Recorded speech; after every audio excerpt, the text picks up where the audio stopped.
I'd like to call into order our October 14th, 2021 Rutherford County Board of Commissioners meeting into session. At this point in time, I'd like to ask all of our members to stand, all of our guests to please stand. I'll call on our chaplain, Trey Gooch, if he would please come forward, and after the prayer, he will lead us in the Pledge of Allegiance and pledge to our Tennessee flag. You're recognized, chaplain.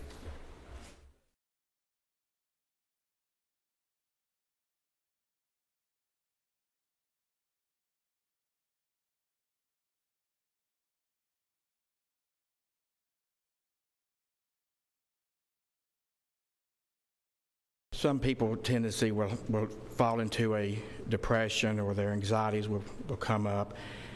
And when we compound that with people who are already struggling with addiction and depression, it can cause for a perfect storm. So what we would like for you to do is, you know who these people are. Would you send an angel to them? Would you send someone to talk with them, to give them motivation and courage? And we would really appreciate that, and you know who these people are, Father. Tonight, Father, I would like to dedicate this prayer to a good and faithful servant to us for many years, Mac Nolan, who has retired from Rutherford County and is moving on to other things. We want you to bless him, bless his family, and be with him, and let him know how much we appreciated him.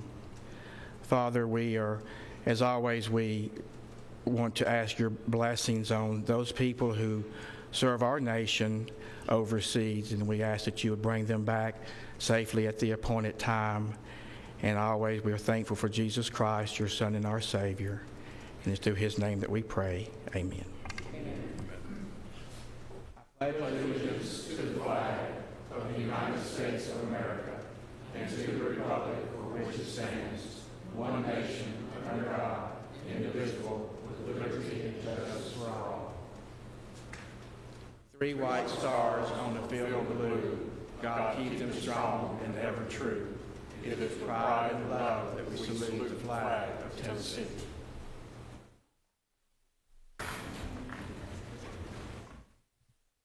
You may be seated. I'd like to welcome all of our guests here tonight. Thank you, members. Hopefully this will be a short meeting tonight. At this point in time, Madam Clerk, if you would please call the roll. Commissioner David Gammon. Present. Commissioner Piercy. Here. Rather. Here. Commissioner P. Commissioner Cook. Commissioner Buchanan. Here. Commissioner Cush. Present. Commissioner Reed. Here. Commissioner Gurley. Here. Commissioner Blair. Here. Commissioner Allen. Commissioner Stevens. Here. Commissioner Johnson. Here. Commissioner Virgil Gammon. Here. Commissioner Harris. Here. Commissioner Dodd. Here. Commissioner Phillips. Commissioner McAdoo. Here. Commissioner Key. Here. Commissioner Gooch. Here. Commissioner Sereno. Yeah. 19 present. We have a quorum. Thank you, Madam Clerk. Now I'd like to call on our Chairman Pro Tem, Jeff Phillips, for approval of the minutes. Thank you, Mayor Ketron. There were a couple of minor spelling errors and grammar errors. A couple of names were left out on items G9, G10, and item H. They've been corrected, and with those corrections, I find those minutes to be in order and move that they be adopted as presented. We have a motion. Is there a second for adoption of the minutes? Second. Commissioner Sereno on the second. Any further additions or deletions? Seeing none, all those in favor signify by saying aye. Aye. All opposed. Motion carries. We have no public comments tonight. No one called in earlier to sign up, so we'll move on to item G, resolution to adopt the Rutherford County redistricting plan based off the 2020 decennial census. I'd like to call on item H, let's, who has that resolution? Madam Clerk. Redistricting Commissioner Harris. I guess you will get, we only do this every 10 years. So is Mr. Farley here with us? Just to let all y'all know, I've formed this committee, actually all of us formed this committee to do the redistricting, and it went well. We have come up with a plan. We are within all the deviations, and I want to bring Election Commissioner Alan Farley to explain it better for everybody to understand.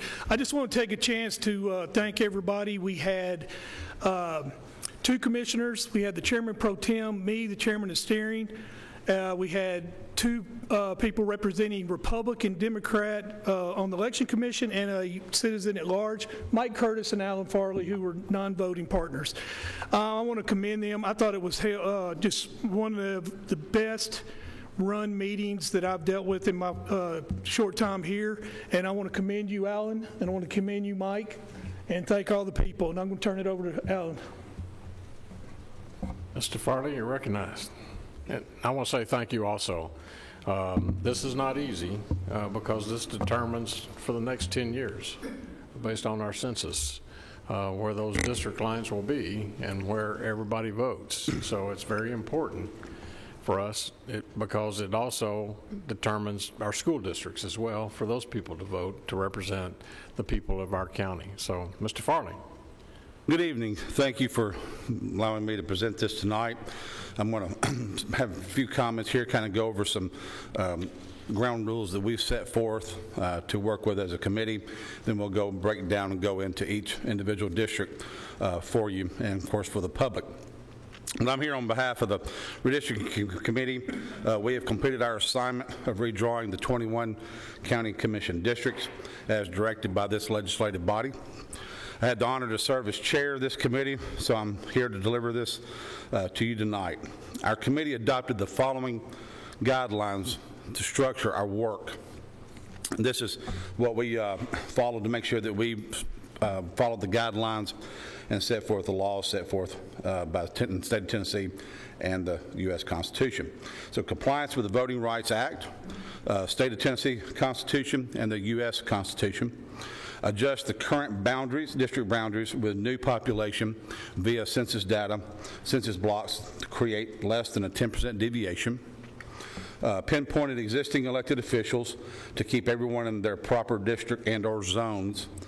And then based on population trends, we started on the east side of the county who had the greatest need for population to be added. Based on the total population of 341,486 for the county, we divided that by 21 districts to arrive at an ideal population of 16,261. Past U.S. Supreme Court rulings have allowed a 10% deviation from the ideal population, which makes our minimum population range 15,448 and our maximum population range of 17,074. So we have a map here. I want to make sure we have up here. Go show the current districts with the census data. Mike.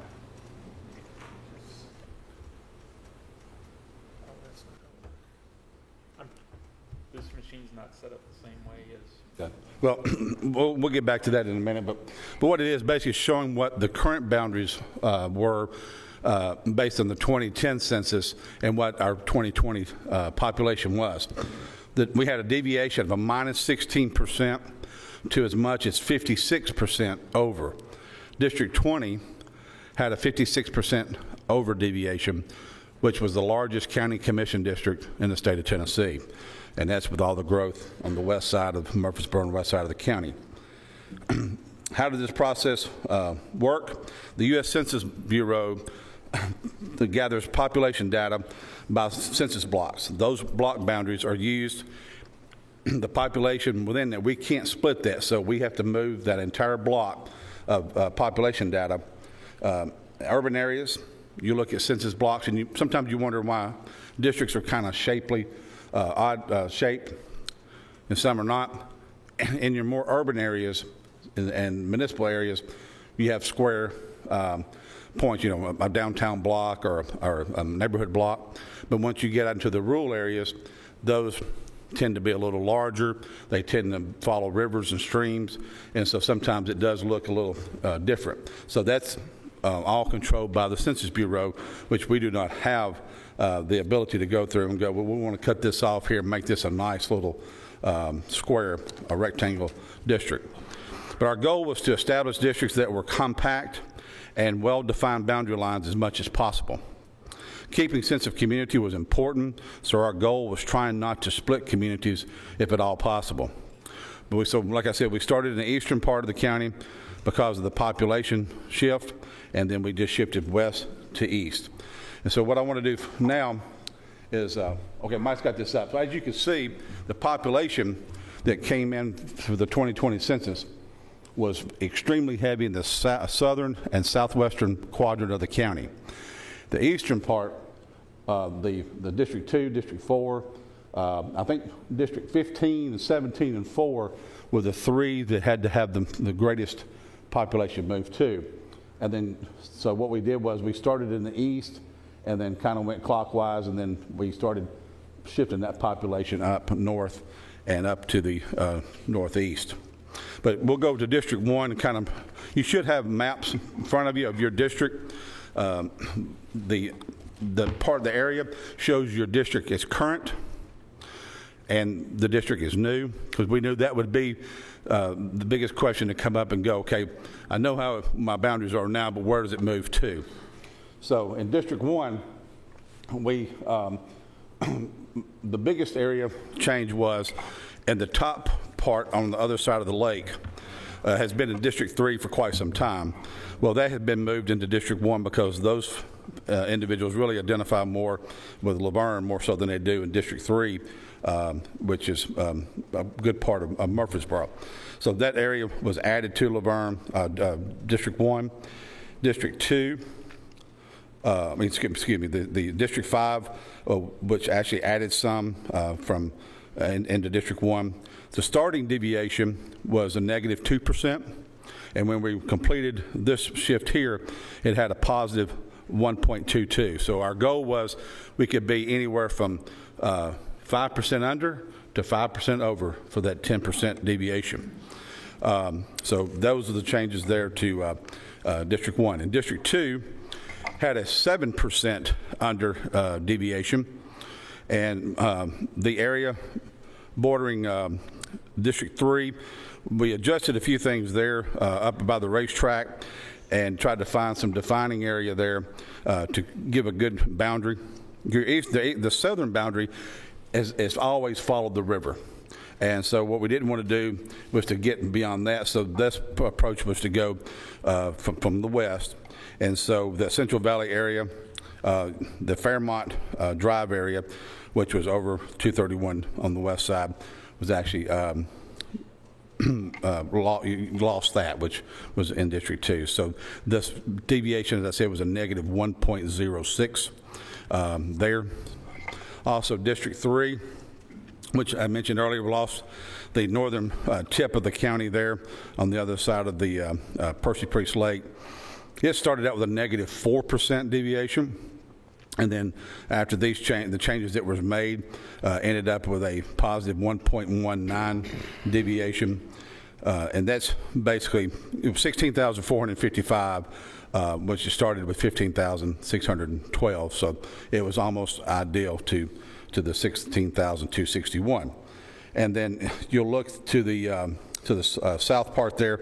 That area did lose a part to District 12, which is that Florence Road subdivisions and houses there that back up behind Nissan Manufacturing, and then it moves south across 41 over into the Florence community. District 4, which may be the easiest district that we had to do, because really what we did was it moved from the John Bragg Highway down into District 6, down to the Braidable Pike Highway 99 area.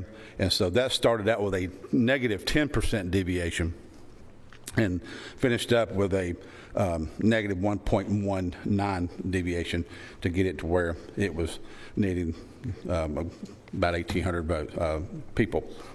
District 5 is part of that area, did give some population to District 1. It started out with a negative 8% deviation and then finished up at a 0.75. One of the things I do want to bring up on this one here is the boundary that you see here. There has been a small change from what was recommended from the committee. Once this was done, what we realized was that Laverne High School was actually been moved out of Zone 1 into Zone 4. So what we did was we came back, made the adjustment to move population there, which is where Laverne High School is. So that way Laverne High School is going to sit and be represented by someone who's in the northern part of the county versus someone who could be all the way to the most southern part of the county. So that was the only minor change that we had there. So that ended up with almost identical ideal population there. District 6 started with a 7% over deviation, and then it did lose area to District 4, the Bradyville-Kittrell area there. And then, but it also gained, it had to shift over 231 west there and pick up a good portion of the Midland community, which ended up going all the way over to Midland Road and that Midland Road boundary. And that ended with a deviation of +7 to a negative 1.65. District 7 was an area that started out with 21% over deviation. It was a very highly dense population compared to 10 years ago. So the good portion of that was shifted. This is where we started getting into a lot of the new growth that we were having to move to other districts, to having to really pull from one district to the other. So 7 really condensed down. It lost the most western part of that district, and then but it gained a little bit there of the Barfield Park area and just adjacent down 231 from District 6. So that ended up at a deviation of a 0.84. So that worked out very nicely. District 8 started out at a 21% deviation, had a lot of growth there, and but by moving 6 over into 8 into that Midland community there up to Midland Road, took that to a negative 0.49. So that was ideal for change for that district there. District 9, which is the Stewart's Creek area. We ended up, one of the issues from 10 years ago was that the 8, 9, and 10 school zone was not contiguous because of District 20. Of course, District 20 went from the size of $1 down to about the size of a dime. So that made that easier to go ahead and shift that down southward to join District 8 there at Highway 96. So it did gain that southern part there, and then it still maintained. We lost a little bit there from Blackman Road over to I believe that's Brinkley Road there, and then also a northern portion there to District 10. So that started out at a 12% deviation, and then it ended up at a positive 3.82 deviation. The District 10, that area did gain some population, and from 9 there, the Montgomery Road area, and then the area north of Rock Springs Road there to Walden Road. But it also lost a portion of its more, I guess, eastern part there, which was the eastern part of Enon Springs Road west. got moved to District 11. So that had a negative 9% deviation, and that improved that to 2.86 deviation. District 11, as I mentioned a while ago, with District 10, did gain that part there that was east of Indian Springs Road West. And then it did also lose a part of their the Chicken Pike area, which I think that borders Stewart's Creek over to Lee Victory Parkway. So that district there, it started out at a negative 8% population to a deviation of 2.24. District 12 gained two areas. It started out at a negative 11% deviation and improved to a negative 3.2. The area that is Fergus Road area, Fisk Drive area, there by the base, was moved over from 1 over to 12. And then also the large population there that was part of District 3 was moved over from Nissan Boulevard over to the lake. So that area was brought into to that Smyrna district there. So that was 11%, negative 11% deviation to negative 3.2. District 13 did see a dramatic amount of change. It had a lot of high density population growth there. It actually lost pretty much everything east of River Rock Boulevard. It lost the part of Bellwood area, and then also the McFadden area. And then, but it did gain the area off of Highway 99 and Cason Lane. Then also it did move west to help us pull that population out of District 20 and then also out of District 7. So there was quite a bit of shift there.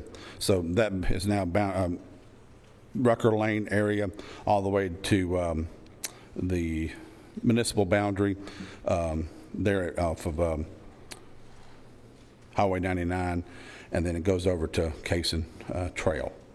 Cason Trail over to Cason Lane. That was a negative 3%, started out a negative 3% deviation, and we improved that to a negative 1.96.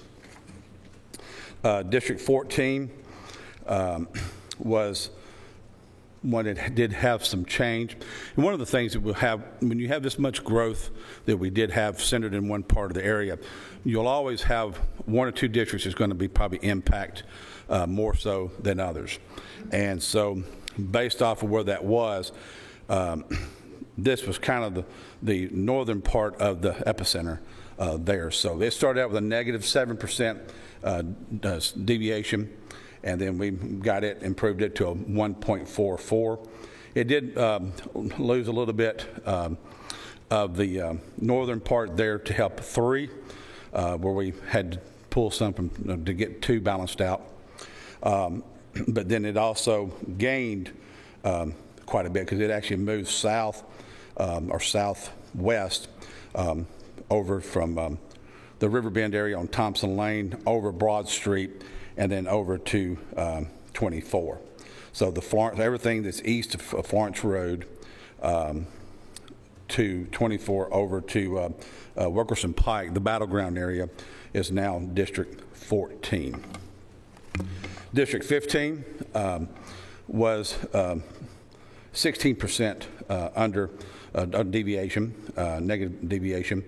And so what we did there was we ended up moving that boundary over to, from Memorial Boulevard over to Siegel Road and then down to Haynes, and then also picked up a portion of the Jones Boulevard over to Memorial Boulevard population there in the Mitchell-Nilsen area, which improved that to a 0.92 positive deviation. So it went from negative 16 to 0.92.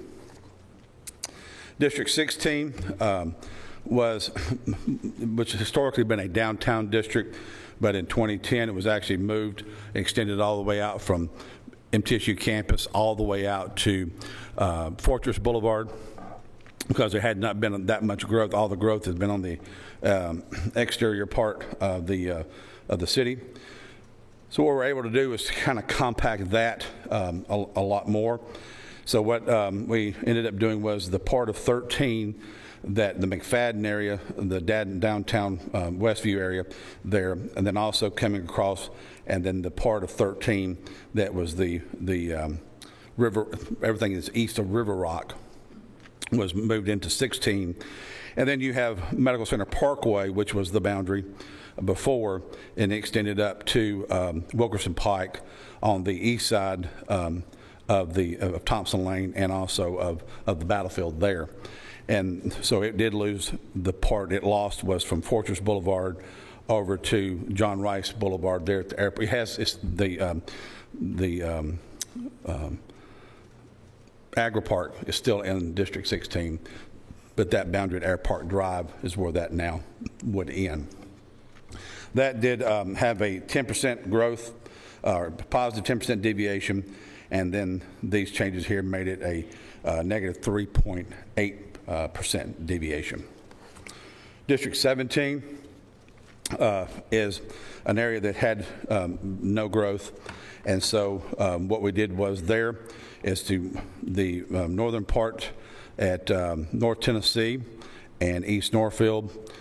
We used East Northfield as our boundary to over to Memorial, and then used the boundary of 16 at West Clark and tied that back there. So that was the only change there. There was a couple of streets there for some reason in 2010, Palmer Drive and Sloan Drive, which was actually in 17. So what we did was to keep that boundary defined on the right side of the road, left side of the road, is we added that back in 16. That took that from a deviation of negative 16% deviation to improved that to a negative 2.5% deviation. District 18 gained part of the it started out with a negative 16% deviation, and then improved with these changes to a negative 2.62% deviation. So what we did there was a section off of East Main Street in Baird. There was about 2 or 3 blocks there. We moved that and used Baird as our eastern boundary there. And then also to the Old Salem area and Bellwood area as Middle Tennessee Boulevard as our boundary, moved that into 18, which scored that up pretty good there for the downtown area, south of downtown. And then also it gained part of the Tiger Hill area there of Joe B. Jackson and Annell Street there. So that boundary is the southern boundary of 18. So added it the population that it needed. District 19, this was the biggest change that we had because this was really the epicenter of all the population growth, is figuring out how we were going to move that 56%, the largest county commission district in the state. So what we ended up having to do, 19 actually used to run parallel to Highway 41 and Old Nashville Highway between Murfreesboro and Smyrna. So by moving 14 and then everything west of Florence Road ended up of that district back stayed in District 19, and then it picked up the portion there at Stewart's Creek at Lee Victory Parkway. From 11 was added to that. But then the biggest thing was we had with District 20 is we had a road board member who was going to be moved, who had been moved out of their zone, which was one of our guidelines that we were trying to stay within. But then also, too, it was going to keep zone, I think it's zone 7, 14, 19, and 20 from being contiguous. Well, and those zones are important because it's a school board and road board zone. So what we ended up having to do was to pull 19 down southward to pull that population there because 9 was so populated, and so 20. So in order to pull it down to keep it contiguous, so that started out with a negative 4% deviation, then ended up with a 2.12 deviation. So so that district did shift the most, the biggest change. So it went pretty much southward from Florence Road down to Windrow Road, Newman Road, there in the Windrow community. District 20, which we mentioned before, it lost everything east of was it Brinkley? Yeah, pretty much everything east of Brinkley Road, with just a section there of that subdivision, and then over to where the Kroger's is on the corner of 96 and Veterans Parkway. So everything that was west of there got moved into 9 and moved into 19, and it lost population south of 96, which became part of 19 as well, but which was adjacent to District 7 and then District 8 in the old districts. That was a standard deviation of 56%. The starting population on that was 25,409 people. And so our ideal population was 16,261. So there was right at 9,700 people that we had to move there. So we went from a 56% over to a 2.69% over. So that turned out to meet all of our guidelines. District 21 did lose that little section I talked about there at Baird and Main Street to 18. But then the only other area was impacted is it had to gain population. It was negative 7% deviation, and then it ended up with improving to a negative 1.63, and it picked up the section there off of Elam Road to Joe B. Jackson and Manchester Highway. So those were the areas there that was actually impacted of all 21 districts. It did meet all the guidelines that we set forth, all the legal requirements, and then our standard deviation, or our deviation for all 21 districts was what, 7.75, I believe it was, Mike? 7.62. Okay, 7.62, and 10%, it was our guidelines. So, so we did meet that requirement. So, the redistricting committee does present this proposal to you to recommend for passage. Any questions? Any questions for Mr. Farley? Mr. Key? A comment, Mayor. Commissioner, I hate to ask you to stand, but I have had a request from another commissioner that, and it's my fault that we haven't been paying attention to the quorum, so if you'd like to speak, address the body. Thank you, Mayor. Thank you, sir. I want to address Commissioner Farley when he's through. Commissioner Farley, I appreciate what you've done. I had the most mixed up district, excuse me, going from 19 perhaps to 14, and some changes. And I know that it wasn't easy, but you know, as a commissioner, this being my first term, it's based on relationships, and you go out and you make relationships. Not so much friends, but you make relationships, and you work hard for your district. And I appreciate the questions that were asked me, the invitations to come to meetings. I watched all the meetings, and it wasn't an easy task. But I have several phone calls asking if, you know, how we could tweak it and still keep that cohesion. And I appreciate that. Thank you for what you've done. Thank you. Other questions for Mr. Farley? Okay, thank you, Mr. Farley.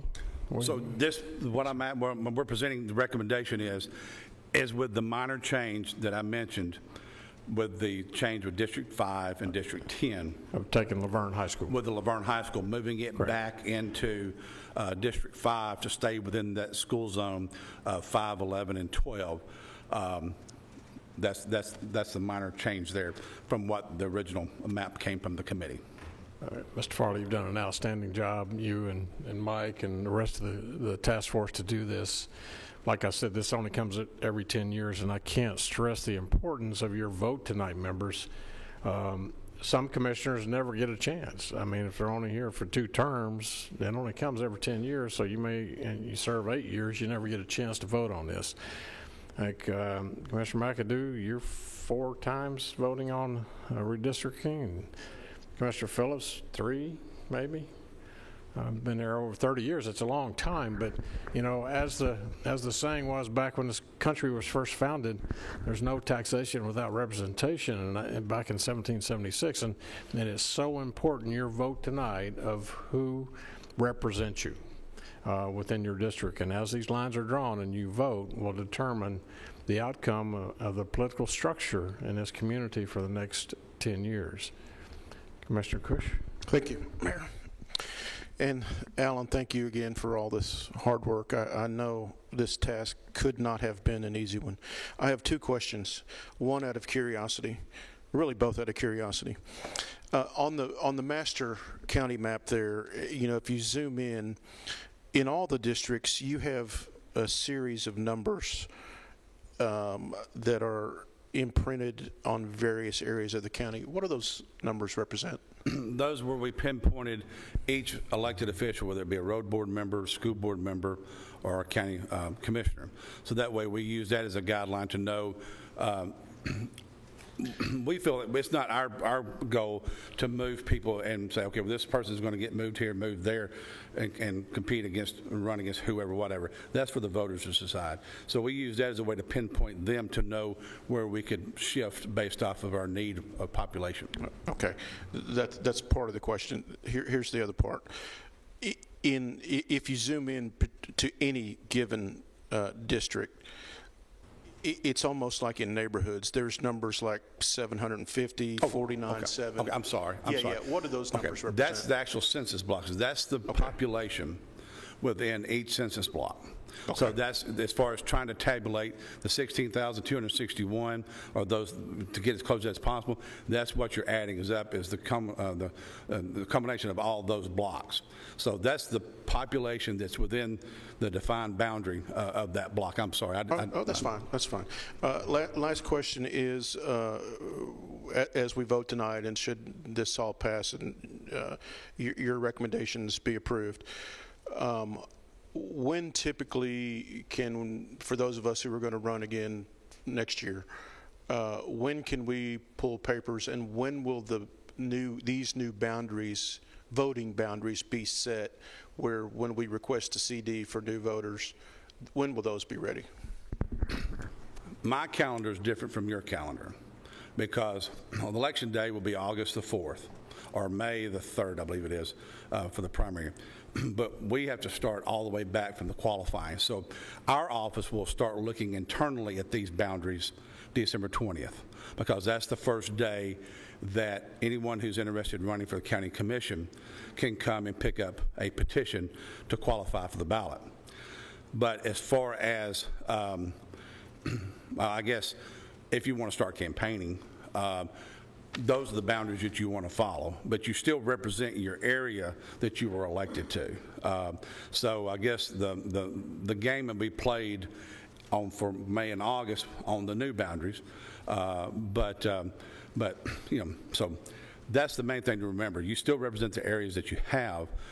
This is just setting forth for the May and August election of 2022, but we will start looking at this December the 20th internally, because when somebody wants to say, well, what district do I live in, where can I qualify to run, then we look at the new boundaries, because that's where their name is going to be on the ballot come August of 2022 or May of 2022. Other questions? One more question, Mayor. Yes, sir. Since this hasn't come up as often as 10 years, so out of curiosity again, what happens if this is not voted yes, or if it's not approved? Well, then, I guess y'all be here all night to figure out the plan, or you kick it back to the redistricting committee, and then we would go back, whatever the direction of this body tells us or tells whatever to do. So it can be voted up, it can be voted down, it can be amended. By law, we have to have this plan to the comptroller's office by the end of the year. This is the easy part.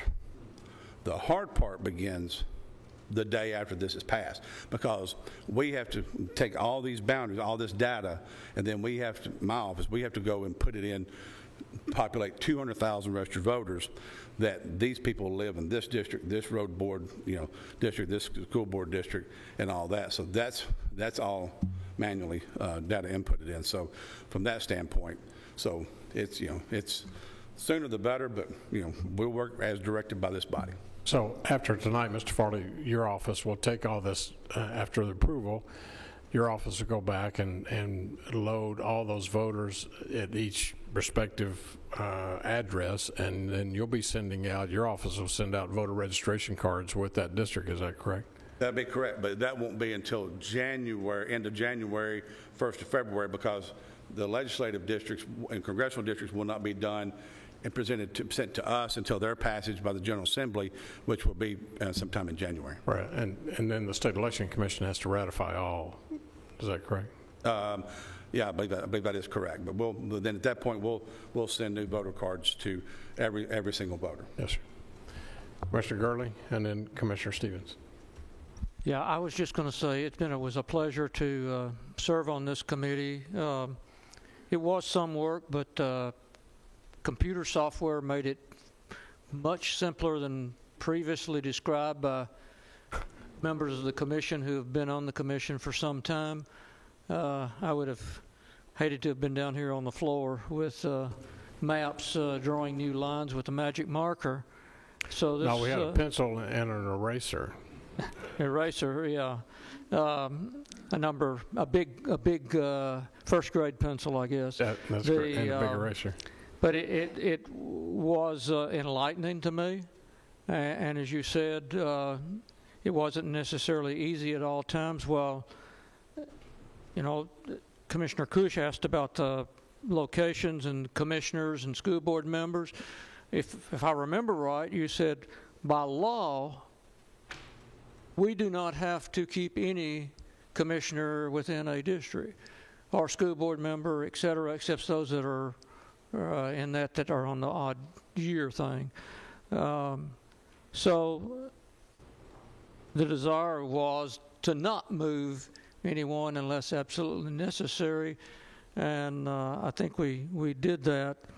So there's a lot to be done on your part. I don't envy you, because the precinct drawing to comply with the legislative whatever they come up with and everything is a lot of work yet to be done. So we won't see our voter registration cards till sometime February, March, and That'll be before March, because we got early voting starts in April.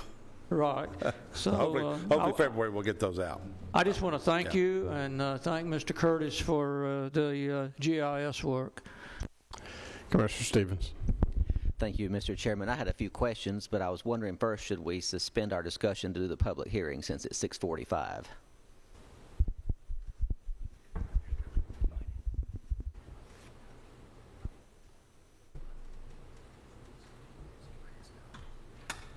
Let me, in consultation with our attorney, we only have amendments. Mr. Damasi,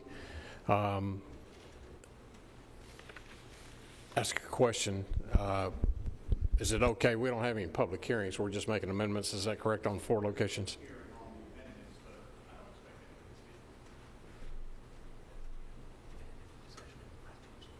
Yeah, I don't think discussion will last too much longer. If without objection, we'll proceed ahead since we don't have anybody here on those public hearings tonight, do we? Am I correct, Mr. Damasi?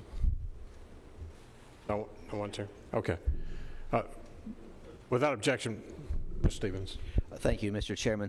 Mr. Farley, I didn't get to watch all of the meetings, but I do appreciate your work and the committee's work. Was there any discussion about rearranging the school board and road board commission districts to make different looking zones? Well, I mean, that's dictated by the private act. So private acts dictates that 5, 11, and 12 makes up zone 1. The zone 2 is districts 1, 2, and 3. Does it allow for change to be made to those? I mean, if you want to. All you got to do is just do what districts you want to do, then send the private act to the General Assembly. I mean, I wonder if now wouldn't it be a good time to rearrange these school board and road board zones to make them a little bit more logical. Nobody has ever been able to explain to me in the past 10 years how it makes sense to have Lake Forest in the same school board and road board zone as Milton, and to have the southern part of Laverne in the same zone as Eagleville. 10 years ago, when I brought this up, we kicked the can down the road and didn't fix the problem then, and said we'll fix it in 10 years, and we've still got the same thing now. So I was just wondering if there's any discussion in the committee about regrouping those and trying to get them a little bit more logical. No, that would have been a great thing for you to bring up back when we first started this process. I was not aware of that.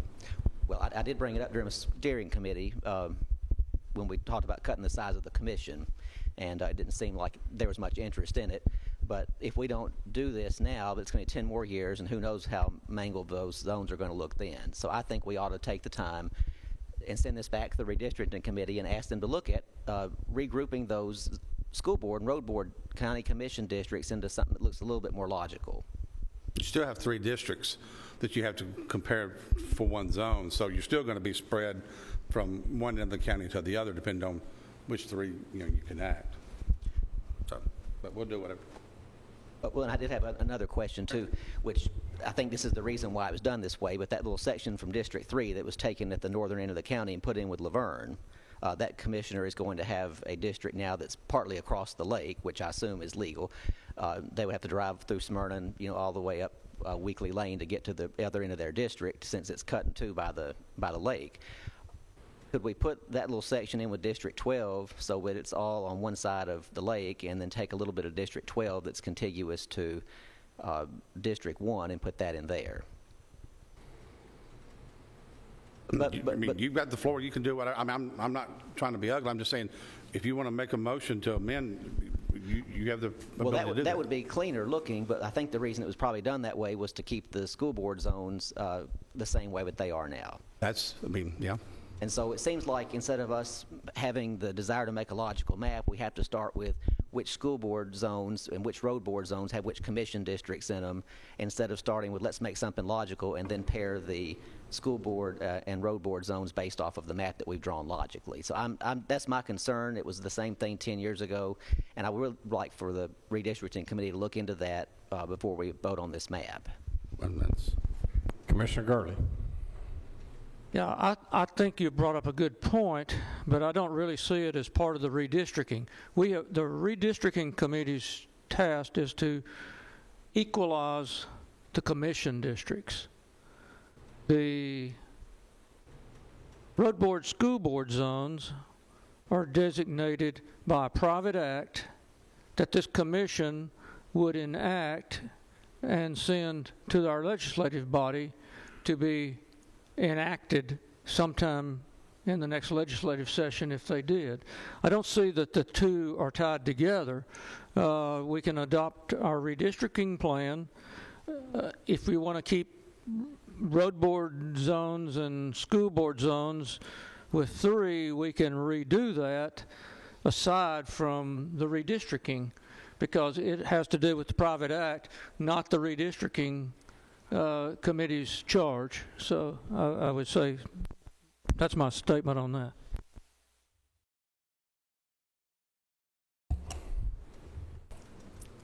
One of the things, because I had a person reach out to me with the same question, which we're in the process of studying, researching to figure out, can the numbers be changed? Because I don't know that to be exact. I've reached out to the comptroller's office, also to some other entities to help research that, find an answer for that question.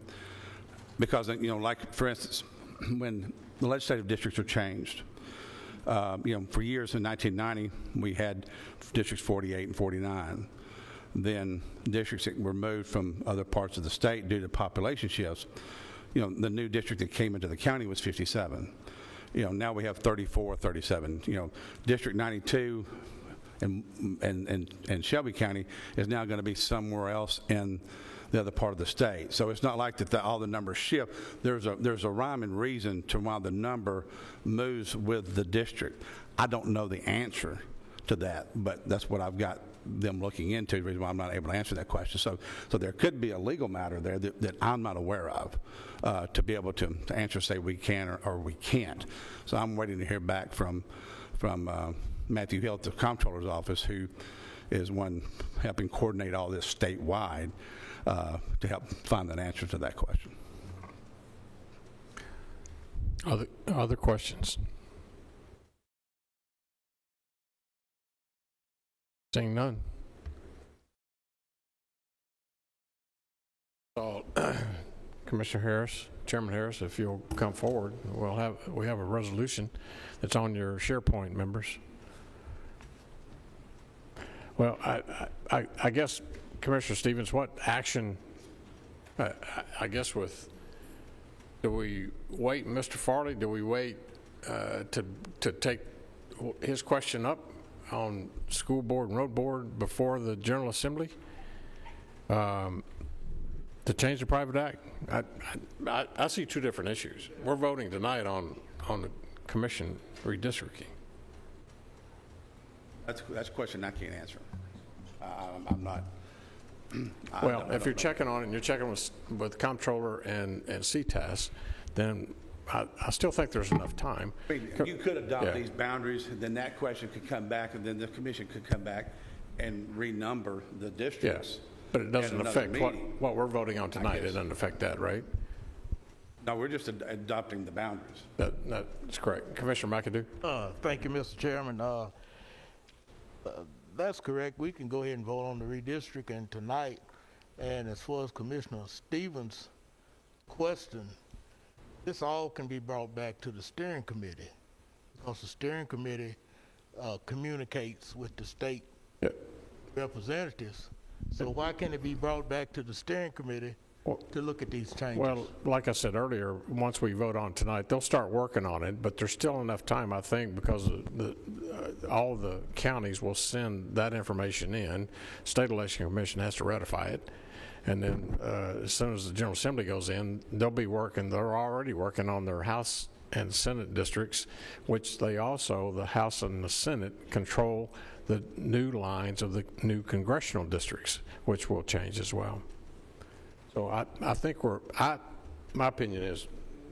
Let me make sure I understand the question.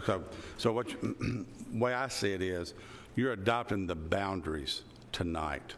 Correct. Now, under the current numbering system, you can come back at a future meeting and change the numbers based off of what, I don't know. I mean, you can amend it to not, I mean, I don't know. That's the reason why I didn't want to go down this path, because I don't know the answer to that. And others I've talked to. All right, Nick, we're looking to you. I'll take a shot at it. I think generally the discussion about having a separate private act that establishes the school board districts that align with the boundaries set for the county commission districts is correct. There are those private acts, and I think I recall in my file seeing something from 2012 where there were private act amendments done at that time for, I think, both, I know the school board, but possibly the highway commission too, to set the districts to align with what county commission district it corresponded to. So if you pass the reapportionment plan tonight, it's going to set the new boundary lines for your county commission districts. And then if you want to change the school board zones that match up with those district numbers, you'd have to do that by, I think, amending the same private acts. So, and I don't know what school board zones match up with the numbers, but say school board zone 1 matches up with districts 1, 2, and 3, but under the new boundary lines, you think that really it should only match up with 1 and 2 now, or 1 and 4. I think you'd have to do that via a private act that would have to be passed by this body, sent up to the General Assembly, and come back down here for ratification. Commissioner Stevens. Thank you, Mr. Chairman. My reason for doing this at the same time is that if you start shifting the commission boundaries around and deciding that we're going to change this commission district into that zone, you might move an incumbent into a different zone. And so that could affect whether someone that just got elected in 2020 is still living in their district, or it could also cut someone out from running for re-election if you're trying to keep the incumbents in their districts. I think the whole thing goes together, and we need to know ahead of time which three commission districts are going in which boundary for the zone? Well, I think the question at hand here is that, like right now, the population is tied to the 16,261, trying to get it balanced. Now, the question at hand is do we make District 1, 5, and 10 the same district? Because Laverne wants all of theirs in one school zone. So the question is that do you change that to meet what that school zone would be? The boundaries are not going to change because you can't carve out the part of people in Smyrna and part of 10 because you've got to have that there to be Smyrna, Laverne to make up that district. And I understand that, but my question is if you reconfigure the number, the districts that go in the zone, and you take someone who was the incumbent in that zone, and now by rearranging the figures, you've put them in a different zone, does that affect the redistricting process? No, because what happened was in 2014, the school zones and the road board zones were not numbered the same and were not in the same districts. So what they did was to eliminate, this is before I got here, but what happened was like Zone 1 and the road board was something different than Zone 1 and school board. School board zone is 5, 11, and 12. Okay, so I think that the road board for Zone 1 was 1, 2, and 3. So what they ended up having to do is they ended up the road board changing those numbers to match the school board, which then gave one, if not two, road board members 6-year terms because of the alternating back and forth. So, so there was a group that ran in 2014, then there was one who didn't run again to 2020. So you could possibly have that change, but it would not change the configurations of the boundaries. So what you're going to do is say, okay, District 1 is now going to be District 10 or 11, District, whatever you want to be. Those three districts need to match whatever it is to where they make up one zone based off the private act.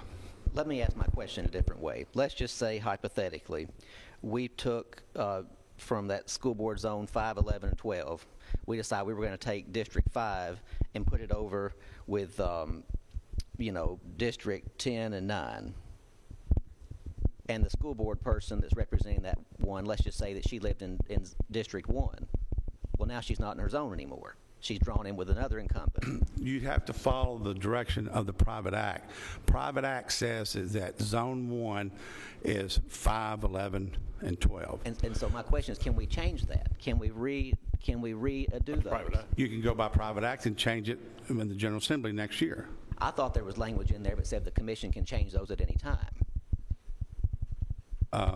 And so I feel like we need answers to all this before we jam a map through again. Well, but we can't wait till next year because we have to meet a constitutional, requirement I understand that, but it sounds like we've got plenty of time to study this for the next few weeks and make sure we're doing it right. Or we could have started 10 years ago and get through the process here and started 2 years ago to do this because we knew it was coming up instead of waiting here at the 11th hour. Is my only concern. I'm not agreeing or disagreeing that it should be done or shouldn't be done. It doesn't matter. Whatever the will of this body is or the will of the people, I'm for. But doing it at the 11th hour when we're pushed against a timeline where we were already 6 months late getting the data, it's just not good business from my standpoint. But we'll do whatever. If this body says we want to change them and flip them all from odd to even, we'll do whatever we're required or asked to do. But all I'm saying is that what we have to do has to be comply with the private act that's on file with the state as far as the school board and the road board zones. Any other questions? Seeing none. Chairman, if you'll come up. Members, you have a resolution to adopt redistricting plan Rutherford County, Tennessee that's on your SharePoint.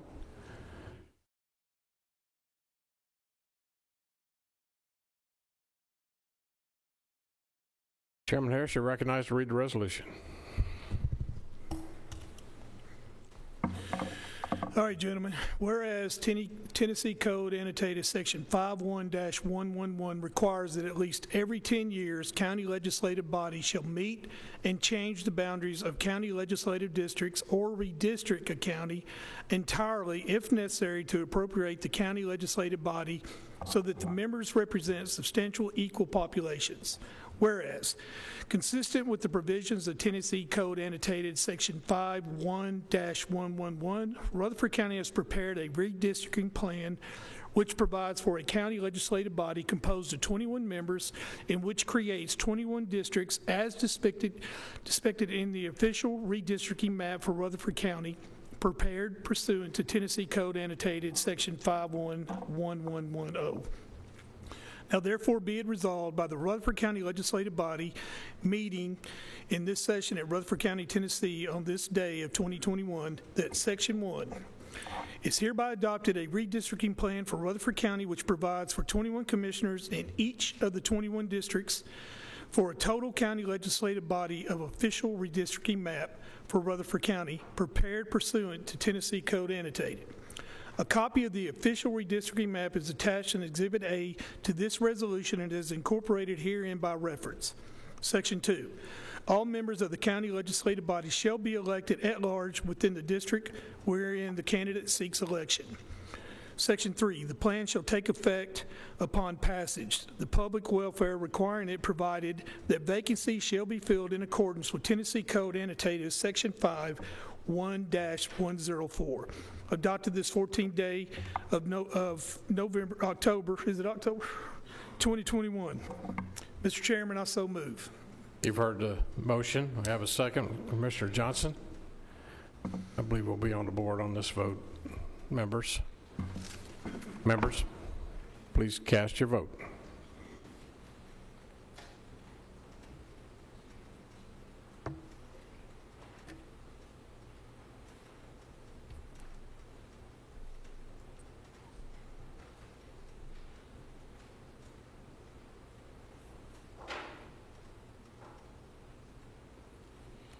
Anyone that did not vote and wishes to vote, or anyone who would like to change your vote, you may do so now.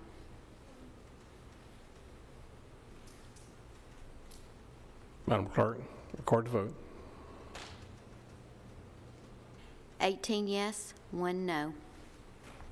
Motion passes. Thank you. Commissioner McAdoo, you recognize. Thank you. I just want to bring up one point. Even though we passed this tonight, it doesn't mean it's etched in stone. Because 10 years ago, once it steps up to the state legislature, they can change it. And they did 10 years ago and send it back to us. So don't go out here tonight and think this is a final redistricting program, because it's not. Yes, sir. Okay. That takes us to item H. Call on Commissioner Reed. Chairman.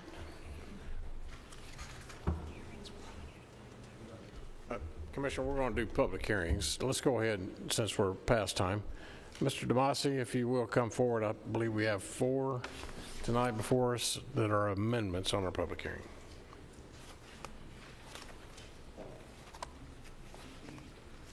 Yes, Mr. Chairman, thank you, and good evening, Commissioners.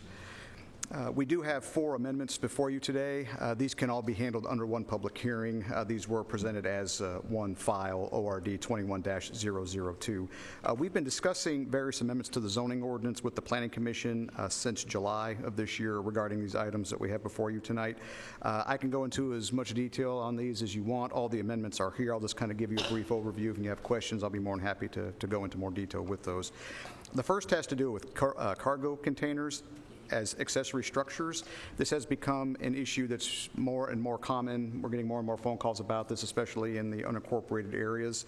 So our current code does not allow for these. These are like those shipping containers and things. You're probably familiar with what these look like. So again, we don't have the ability now to approve those. However, we do believe that if done properly, they can be utilized like any other detached accessory structure. So we had conversations with our codes director, with our fire officials to kind of get their concerns, and we have crafted some amendments to the zoning ordinance that would allow these. Our biggest concern, of course, is safety. We just want these to be used strictly for storage, not for any kind of like a she shed or a man cave or something like that, mainly just for storage. Now, if somebody wants to take one of these and use it in that particular capacity, then they would have to abide by the adopted building and fire codes that we have in our county. Along with that, we also created a definition, which would be an amendment to Appendix A in our ordinance. That's on the bottom of page 2 of the document that you have. Well, actually, I guess it's PDF page 4, excuse me, in your agenda packets. The second item that we're looking at is outdoor parking and storage of major recreational equipment. We're talking about things like boats, RVs, trailers, things like that. We have made some changes to that. This is becoming more of an issue, especially as we see smaller lots and planned developments becoming more common in the unincorporated area. We used to do it in such a way where if you were less than an acre or greater than an acre, that was kind of the dividing line. We're doing it a little bit different now with a sliding scale. As you see on the amendments before you, we kind of redid this section. We've got our general standards, which applies to any, but then the amount of these particular RVs, watercrafts, whatever, depending on the size of your property. If you have less than an acre, you can have one of the list there. There's items 1 through 4 under item A on PDF page 6. If you have 1 to 5 acres, you can have kind of a combination of those things, not to exceed 4, each of those being one of them. And then if you have larger than 5 acres, you could have multiple items. Again, this only applies to outdoor storage. If somebody has a garage where they put everything, they can do that. That's not an issue. This would just be primarily for outdoor storage. The last set of amendments that we have here deals with just making some tweaks, really, to the section on temporary portable structures. Basically, this is an update to include cargo containers, but we also made some changes to this. These particular containers that we're talking about, these are the ones where somebody pulls up like one of those junk be gone or something like that, or if somebody has a situation where they are renovating their house and they want a portable structure to store things in while they're doing that. We've made some allowances for that, kind of clarified that and beefed that up a little bit more than what it already was. We feel that these are appropriate amendments. They were not controversial at the Planning Commission. We have discussed this again multiple times at the Planning Commission, and they did recommend unanimous approval on this. So with that, again, I'll be more than happy to go into as much detail with these as you would like me to and answer any questions. Thank you, Mr. Massey. Any questions? Commissioner Rather, you're recognized. Doug, I have a question. You probably know what I'm talking about. If a guy is going to have a business that has open-top containers, does any of these portable, are you talking about closed, like shipping containers, or yeah, like for the cargo container, yes, they'd be the enclosed shipping containers, and this is only for residential use, not for business use. Okay, yes. Mm-hmm. Other questions for Mr. DeMasi?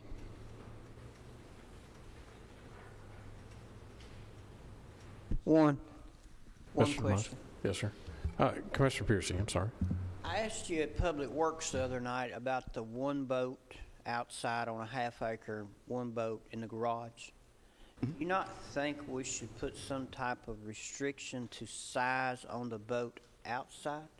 If Mr. Rather's slip rent gets more than he's willing to pay and he wants to bring his 80-foot houseboat home and put in his backyard? I think it'd be hard to enforce something like that, quite frankly. I mean, if that's what the commission would like us to do, I think it'd probably be best to just kind of push these off to let us research that a little bit, because I'm not really in a position right now to say what's too big on a lot of less than an acre on a half acre. I understand where you're going with it, but at the same time, like I said, there's a lot of factors involved at that point that I'd like to look more into before making some kind of an answer. That being said, I don't know of any situations currently where that is happening. But again, it's up to the will of the commission. I have a question. Commissioner Gurley. Thank you. It says here containers are not to be used for storage of motorized equipment or passenger vehicles. It would seem to me that the danger might be there from fire. Yeah, And ventilation, it would seem to me that, it would seem to me that being enclosed in a metal container is much safer than being enclosed in a wooden structure, because the metal container doesn't burn and the wood structure does. So how does that make sense? It has to do with the ventilation of the things. Those things get a lot hotter on the inside than, say, a typical garage would or something like that. We did have our fire officials help us craft these amendments, and it really came down to a matter of safety, especially if they're storing flammable liquids and things in there, gasoline in the tanks and things. You're looking at temperature increases, lack of ventilation. That can cause issues, according to our fire officials. Other questions for Mr. Fire Marshal Bodering? Sorry, I just wanted Mr. DeMasi to point out that the fire marshal is the one that led the charge on those outside storage for motorized vehicles. It was kind of in his mind against safety, some safety procedures for that to happen, because the temperature in there got so hot that it could be a combustion that happened very easily. But I think there's also provisions in there for those things to be ventilated, and if they're ventilated by adding windows or something that could possibly happen, but they have to be modified. Yeah, and they would have to be modified according to adopted building and fire code. So Commissioner Phelps is absolutely correct. Other questions from Mr. DeMasi? Seeing none, then I'll call our Rutherford County Commission meeting into recess to hold a public hearing, and I'm going to rule tonight that we adopt all 5 for one vote without objection. Our public hearing is now in session. Anyone desiring to speak for or against these amendment changes of all 5, please come forward, state your name, your address, if you're for or against the proposed request. Seeing none come forward, I declare the public hearing closed. Rutherford County Board of Commissioners back into session. Is there a motion? Be voting on all 5. Commissioner Cush. Thank you, Mr. Chairman. I'm going to make a motion that we vote on 4 of these, and if you'd like to just spot us an extra one for next time, we'll just put that in our planning budget for later. So make a motion to approve all 4. Have a motion to approve all 4. Have a second. Any further discussion?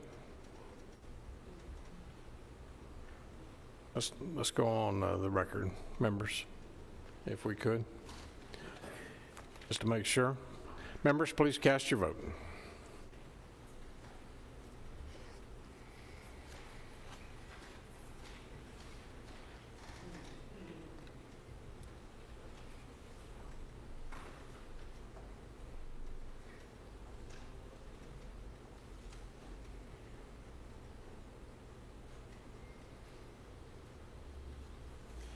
Anyone that did not vote and wishes to vote, or anyone who would like to change your vote, you may do so now.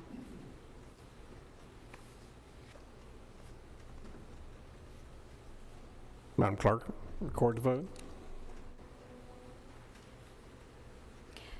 19 yes. 19 yes. Motion passes. Thank you, Mr. DeMasi.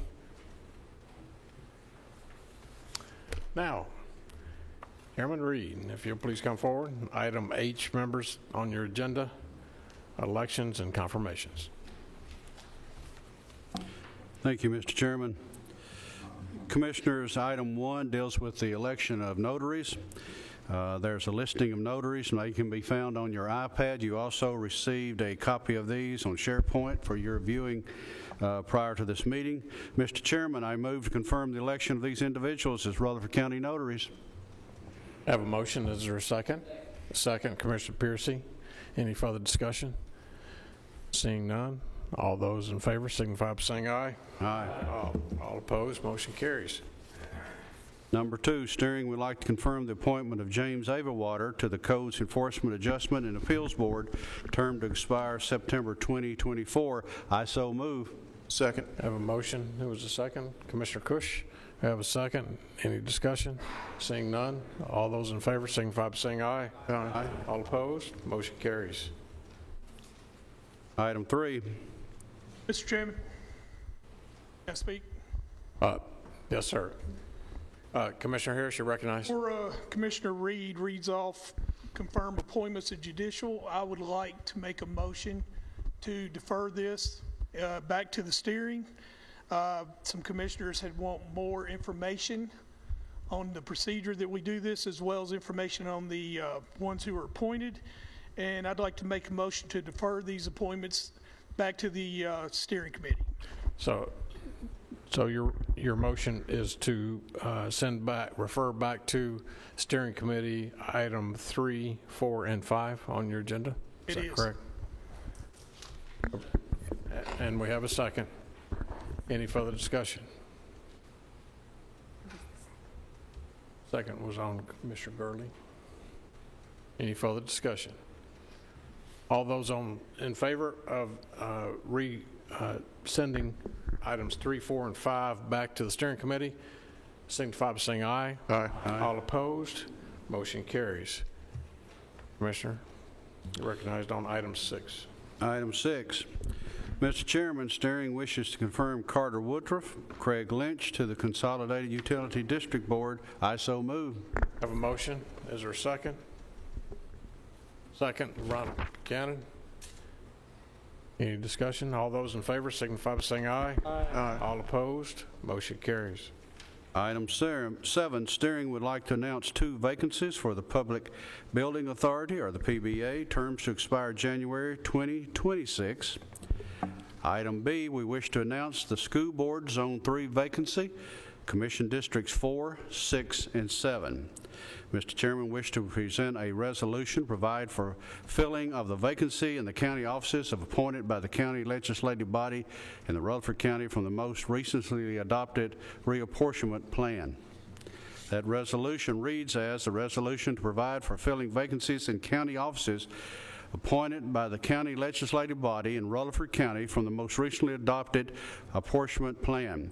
Whereas Rutherford County Board of Commissioners adopted a reapportionment plan for Rutherford County at its meeting on October the 14th, 2021. And whereas it is the best interest of the citizens of Rutherford County that vacancies in the county offices which are appointed by county legislative body from districts including but not limited to county legislative body members, school board members, county highway commissions, and other vacancies in county offices required to be filled by the county legislative body be filled using the most recently adopted applicable reappointment plan. Now therefore be it resolved by the Rutherford County Board of Commissioners that vacancies in county offices appointed by the county legislative body, including but not limited to county legislative body members, school board members, county highway commissions, and other vacancies in county offices required to be filled by the county legislative body shall be filled using the most recently adopted applicable reappointment plan. Resolved this 14th day of October, 2021.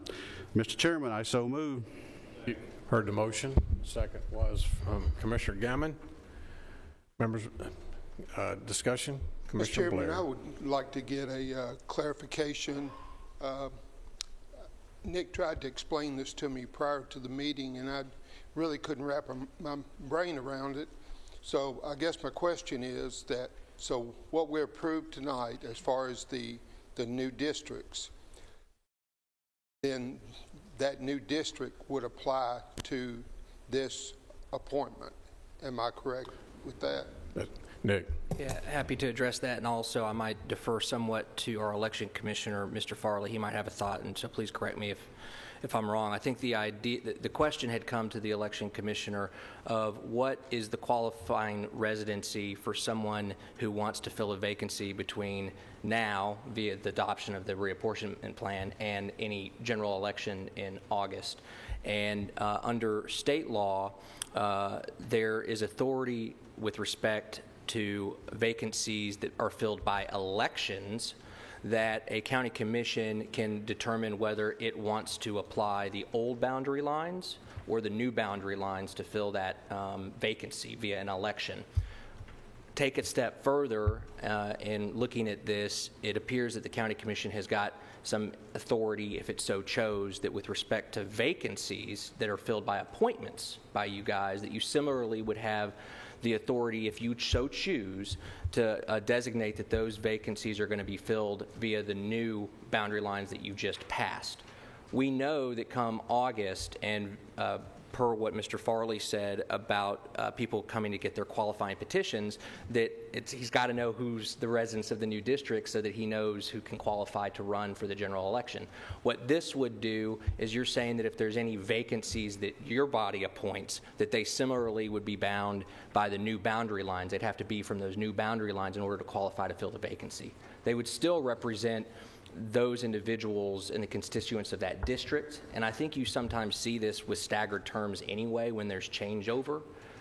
Again, it's a decision by this body, though, of whether you want the vacancies to be under the old boundary lines or the new.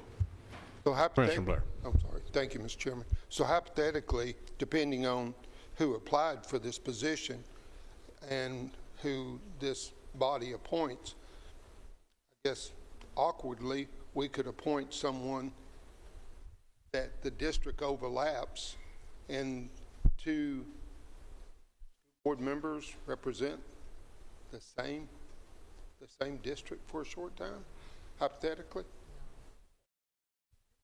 What probably would happen is the constituent would probably call the board member of the original district before there's the changeover. I think that this sometimes happens with staggered terms and changeover elections anyway.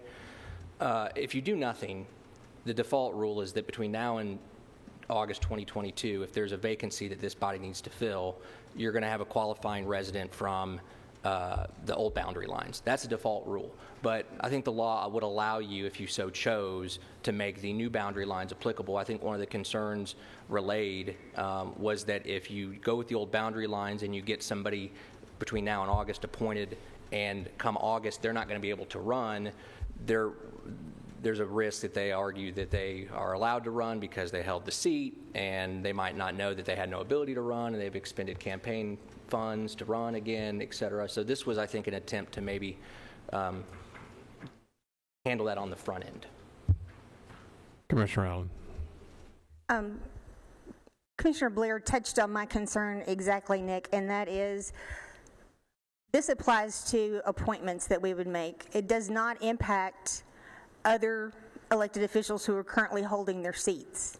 Correct. So just like we spent some time talking about Section 5, parts of Section 5 moving, you're going to have, if you do this, if you don't honor the initial elected district, that was what was balanced, that was what was apportioned 10 years ago.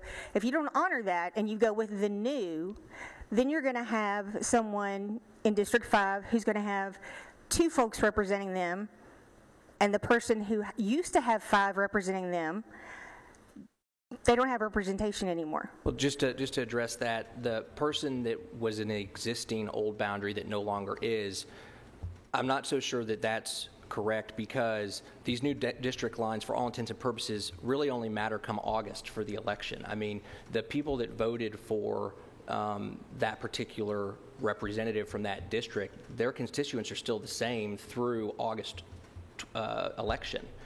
I think that we look at those new boundary lines as being really going towards the residency and qualifying to be able to run in August. Okay, and I'm going to defer to Mr. Farley to a certain extent, because he might know a little bit. And I guess that's my concern, is that it doesn't feel like to me that their constituents stay the same. The way I read this, they're realigning with new boundaries, which to me means that's their constituency. So folks that are moving out of the old boundaries, they're losing representation, is how it feels to me, the way this is read. In my mind, the most logical thing to do would be to do nothing with this, because as you appoint the balance of a term, you're fulfilling what the folks initially elected. And just real quick, and by the way, as you all know, it's the will of the commission on what they want to do here, but The vacancy that would be filled, for example, in this upcoming school board vacancy, that is a temporary appointment, and they don't fulfill the rest of the 2 years left on that term. They would only go until August, and then whoever's elected by election then would fulfill the remainder of that term. But just to clarify. No, you're right. Thank you for that clarification. That's in my mind. That's what I said. So my concern about changing this, like I said, is you're going to have some folks who aren't going to have any representation at all, because the way this is written, you're creating a new district and new boundaries. So the cleanest thing in my mind is to honor what the folks voted on initially and to not do this. The other thing that we talked about that you mentioned was how this could impact somebody who might want to run. That is not the responsibility of this body to figure out if we're going to allow people to run, how it's going to impact people to run. Our obligation is to the citizens, and the citizens elected in the districts as they were drawn, and I think that's what we need to honor. Without objection, we'll stand in recess to call on Mr. Farley if he has any comments.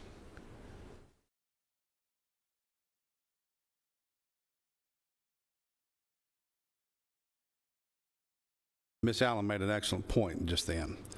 The question is kind of, we see this train coming down the road in August of 2022 because we're dealing with the appointment.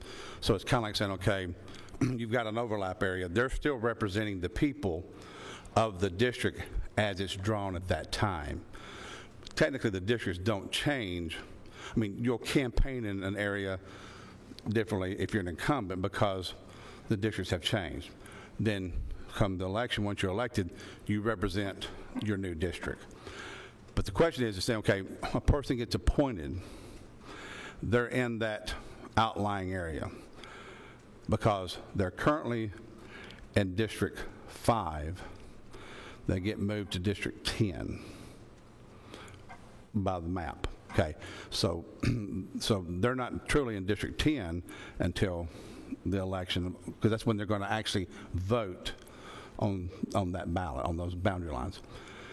But what you got is you have a person who thinks that my intent is to serve and to run, but then as long as it's known up front, we just don't want the train coming down the track going, okay, wait a minute, I was appointed.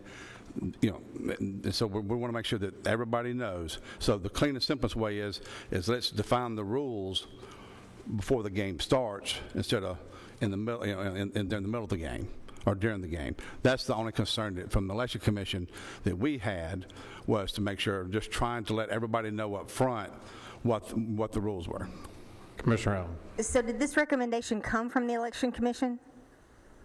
I just made the county attorney aware that this is a possibility, and then at that point in time I contacted the mayor and said, we'll do whatever, but the fact is that there's an issue here that, for example, Mr. Blair was appointed to fill a term. Nobody told him that he had to run 2 years later, because you serve the balance of the term until the next general election. So when it came up, we always contact in that situation. He goes, I didn't realize this. You got to qualify in case we've had situations where that's happened before. So it's just, we want to make sure that everybody knows the ground rules from the beginning. If they know when they come pick up their petition, we'll gladly tell them, okay, you can serve in the appointment, but based off of the redrawing of the lines, you will not be able to serve beyond August election because you won't qualify in that district. We just want to know, but we can't make it up. We have to take the directive from this body. Is all I was trying to clear up. So. Any comments from Mr. Farley? Seeing none, we'll come back out of recess. Mr. Chairman. Questions? Yeah, so does this resolution occur every time there's a reapportionment, or did this occur 10 years ago by default, or this is unique to this reapportionment? Well, I think I was I was in law school when the last reapportionment happened. So I don't think it did. This just came because of the concerns of the Election Commission and just wanted to put it before the body, determine what they wanted to do this go around. And I think also the impetus was that we just correspondingly with the reapportionment adoption had a vacancy occur in the school board.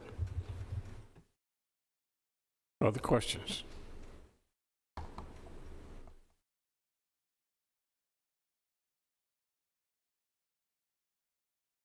Members, we have a motion and a second before us on the resolution. Let's be on the board. Members, please cast your vote.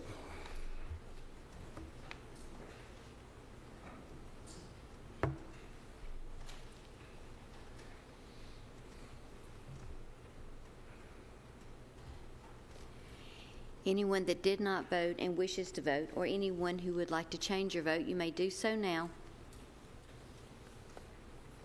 Madam Clerk, record the vote. 16 yes, 3 no. Motion passes.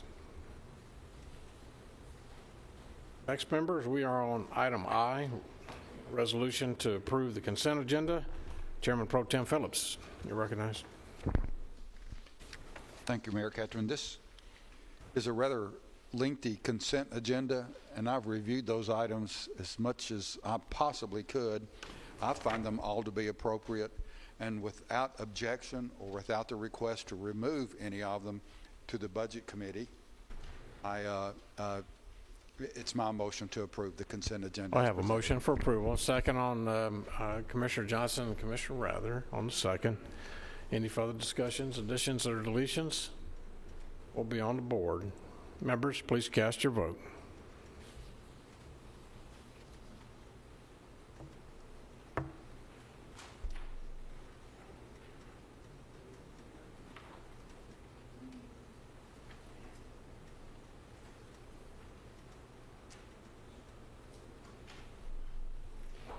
Anyone that did not vote and wishes to vote, or anyone who would like to change your vote, you may do so now.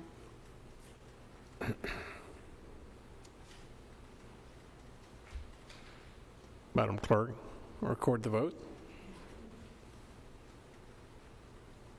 19 yes. Motion passes. Item J, we have no unfinished business at this time. Come before us. Item item L, reports by standing committees. Budget Finance Committee. Commissioner Gooch, in the absence of Commissioner P., you're recognized.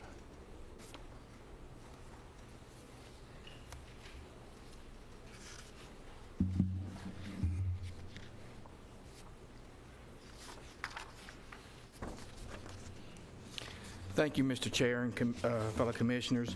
Budget has 5 items for your consideration this evening. The first one, we're going to deal with the general fund budget amendment. This is concerning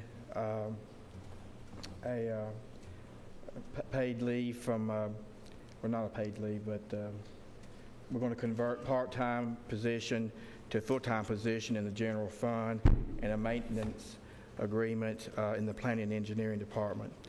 Be it resolved by the Rutherford County Board of Commissioners that the general fund be amended as follows. Human Resources, increase expenditures of an assistant, $2,800. Increase expenditures of secretary, $21,250 with related benefits. And we will decrease expense, part-time personnel, $10,250, and decrease assigned fund balance, $17,345. In the Planning and Engineering, we will decrease the unassigned fund balance, $700, and an increased expenditures maintenance agreement, $700. I so move, Mr. Chair. We have a motion for you. Is there a second? I have a second. Commissioner Phillips. Any additions or deletions? Or on the board, members, please cast your vote.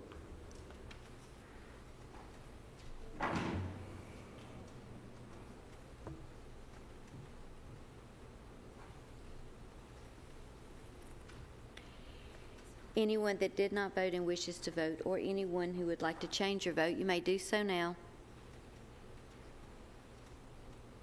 Madam Clerk. Record the vote. 18 yes. 18 yes. Motion passes. Item B. Thank you, Mr. Chairman. The next one is concerning the ambulance service fund. This is to replace a vehicle that was totaled in an accident. Be it resolved by the Rutherford County Board of Commissioners that the ambulance service fund be amended as follows. Emergency medical services, decrease assigned fund balance $15,260. Increase revenue, insurance recovery $25,482. And increase expenditure motor vehicles $30,742. And health equipment $10,000. Resolved this 14th day of October 2021. Also move, Mr. Chair. Have a motion. Is there a second? Second. Commissioner Johnson, Commissioner Phillips. We're on the board, members. Please cast your vote.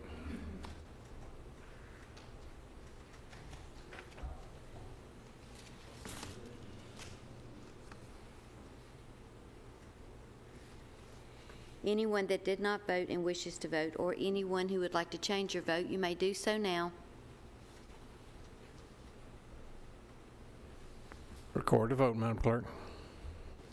19 yes. Motion passes. Item C. Mr. Chair, the third item is with the other special revenue fund, and this is concerning a grant position being paid from the grant and will end on December 31st, 2024. And this is coming from the American Rescue Plan. Be it resolved by the Rutherford County Board of Commissioners that the other special revenue fund be as amended as follows. Accounting and budgeting, decrease restricted fund balance $79,505. Increase expenditure accounting $39,790. Travel $3,000. Office supplies $2,000. Data processing equipment $3,000. Office equipment $5,000, and related expenses to the position or the related benefits. Resolved this 14th day of October 2021. I also move, Mr. Chairman. Got a motion? Got a second? Commissioner Dodd? We'll be on the board. Members, please cast your vote.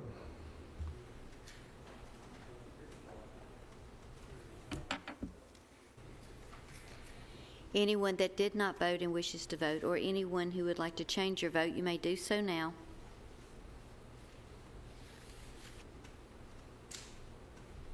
Madam Clerk, record the vote, please. 19 yes. Motion passes. Item E. This is our next item is with the Highway Fund, and this is concerning 2 dump trucks from a statewide bid and 2 tractors. This is within the Public Works Department of the Highway. Be it resolved by the Rutherford County Board of Commissioners that the Highway Fund be amended as follows. Other charges decrease. Committed fund balance $319,610. Increase expenditures, other equipment $319,610. Capital outlay decrease. Assigned fund balance $167,898, and increase expenditure highway equipment $167,898. Resolved this 14th day of October 2021. So move, Mr. Chair. Have a motion. Second, Commissioner Piercy. We'll be on the board, members. Please cast your vote.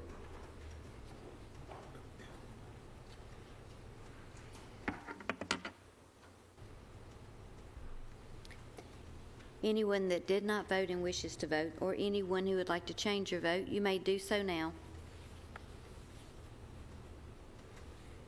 Record the vote, Madam Clerk. 19 yes.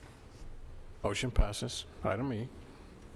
Thank you, Mr. Chairman. Our final Item here would be the educational building program amendment.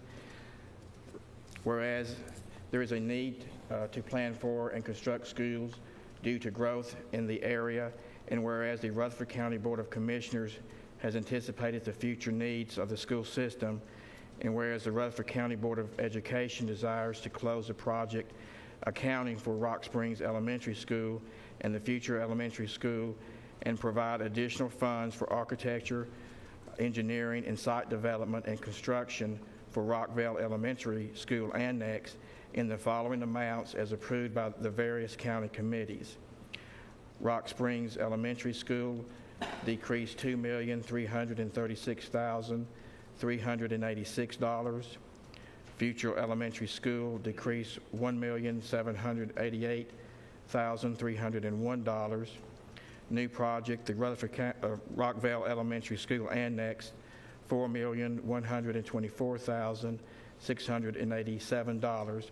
Therefore, be it resolved by the Rutherford County Board of Commissioners that funding amendments among the projects as detailed herein be authorized.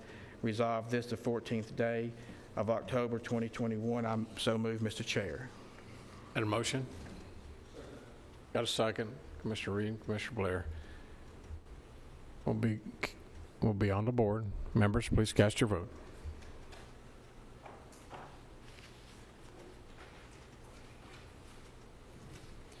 Anyone that did not vote and wishes to vote, or anyone who would like to change your vote, you may do so now. Madam Clerk, please record the vote. 19 yes. Motion passes. Thank you, Mr. Chair. Thank you for pinch hitting tonight for Commissioner P. He's at home with his wife, hopefully watching. He's at home with his wife, and we keep her in your prayers. Next, members, we have item 2, Health and Education Committee report. No report. Item 3, Property Management Committee, resolution regarding request to approval amendment, Twin Creek subdivision covenants and restrictions request. Commissioner McAdoo, you're welcome.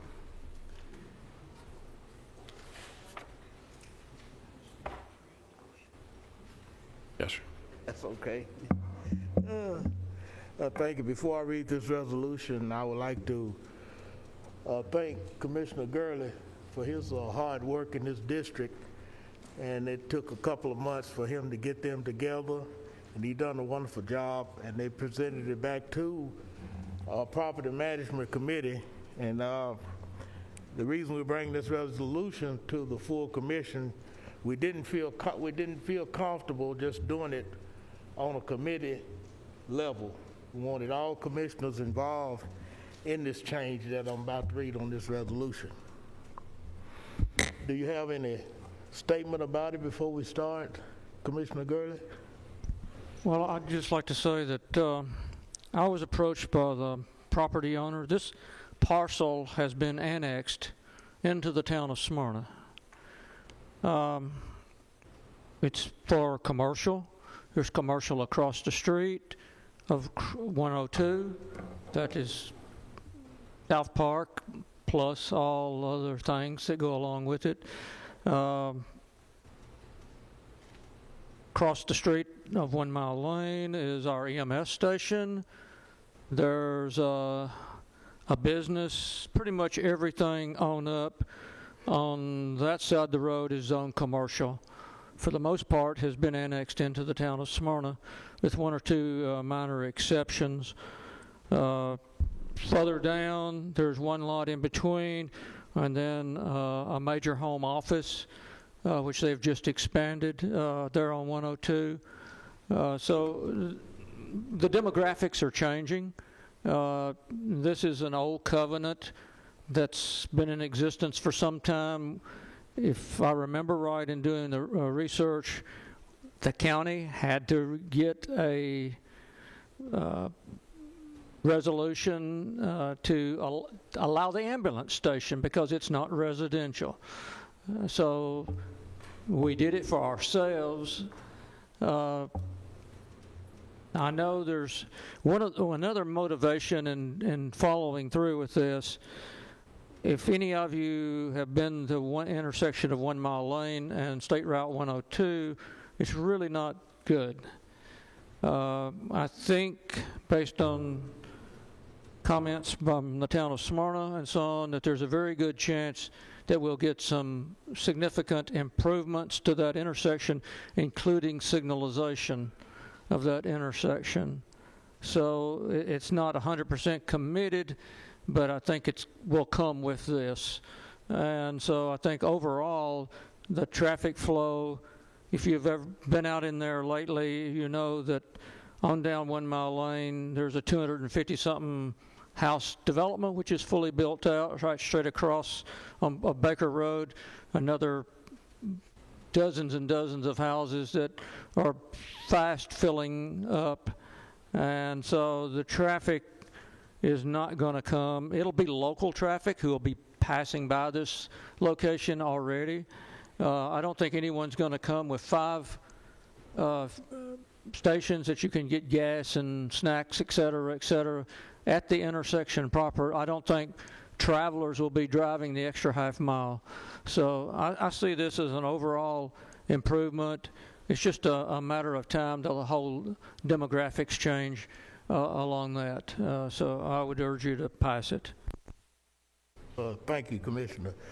Resolution. Whereas Rutherford County is the owner of Lot 86, Twin Creeks Subdivision, Section 4, and whereas there exist certain restrictive covenants applicable to Twin Creeks Subdivision, Section 4 of record in Deed Book 632, page 332, Rutherford County Register of Deed Office, restricted covenants, and whereas the owners of combined lots 79 and 80, which consist of property located at the corner of Amberville Road and 1 Mile Lane in the town of Smyrna, desire that said restricted covenants be amended as described in the amendment to the restricted covenants, a copy of which is attached hereto as Exhibit A and incorporated herein at length verbatim.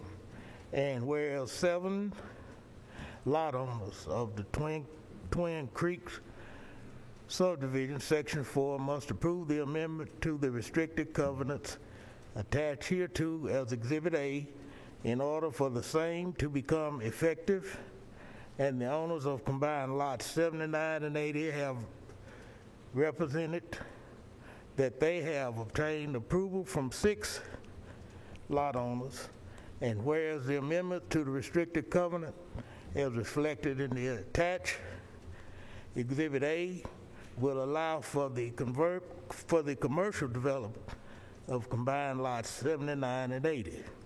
Now therefore be it resolved by the Rutherford County Board of Commissioners that the county mayor and any other required county official be and hereby are authorized to execute on behalf of Rutherford County, Tennessee, the amendment to the restrictive covenants attached hereto as Exhibit A, subject to county attorney approval. Resolved this 14th day of October 2021, and I so move. I have a motion on the resolution. Commissioner Gurley's on the second. Any further discussion? I'll require that we be on the board. Members, please cast your vote.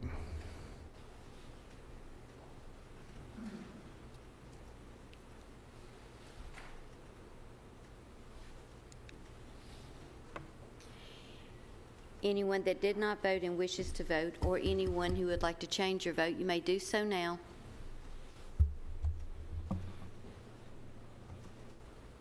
Record the vote, Madam Clerk. 18 yes. Motion passes. Thank you, Mr. Chairman.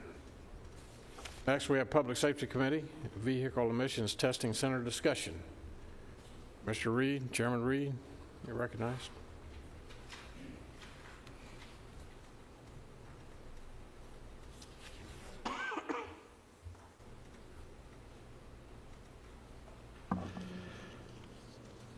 At the last public safety meeting, this came up before our committee.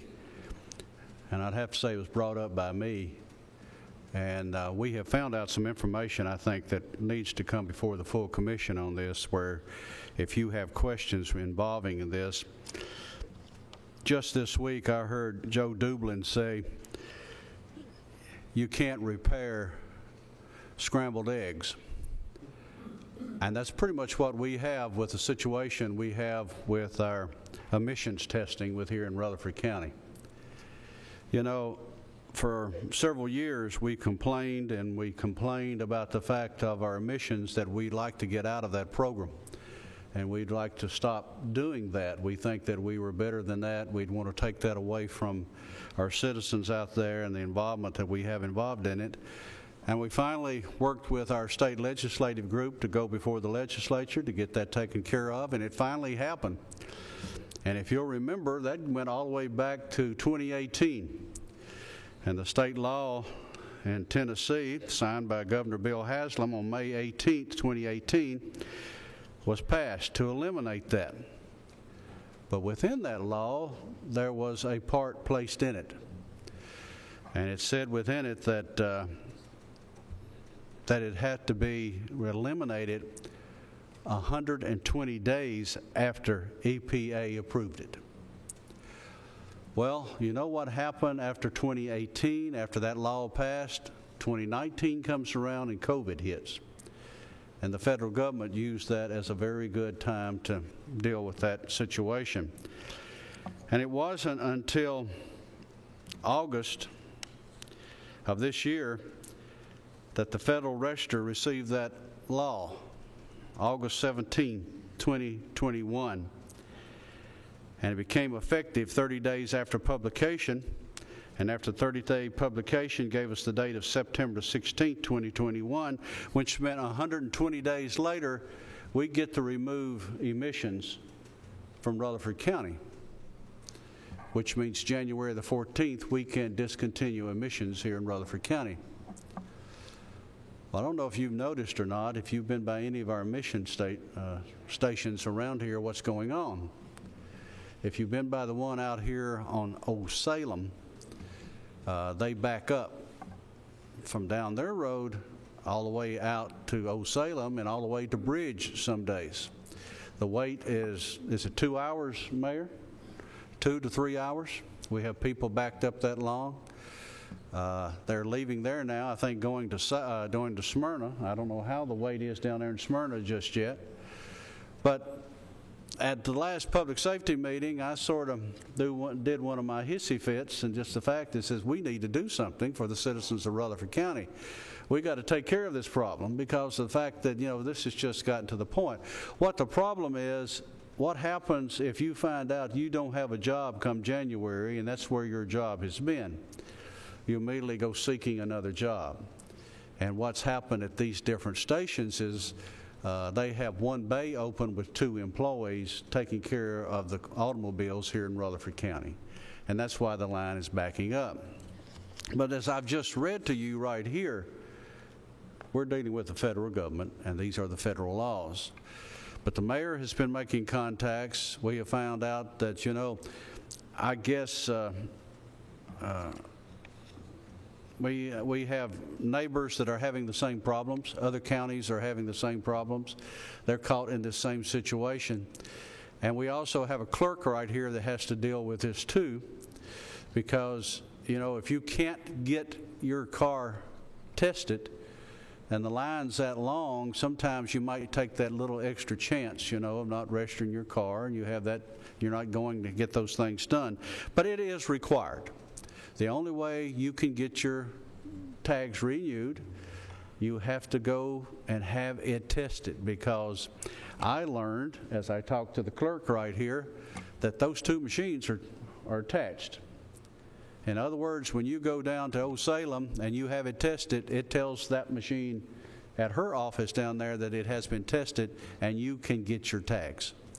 So it's all together. That's why it's all been set up, and until January 14th, that doesn't change. So we'll have to deal with that for the time being, try to make things better. Everybody try to get there a little bit earlier. Mayor, I don't know if you found out anything different.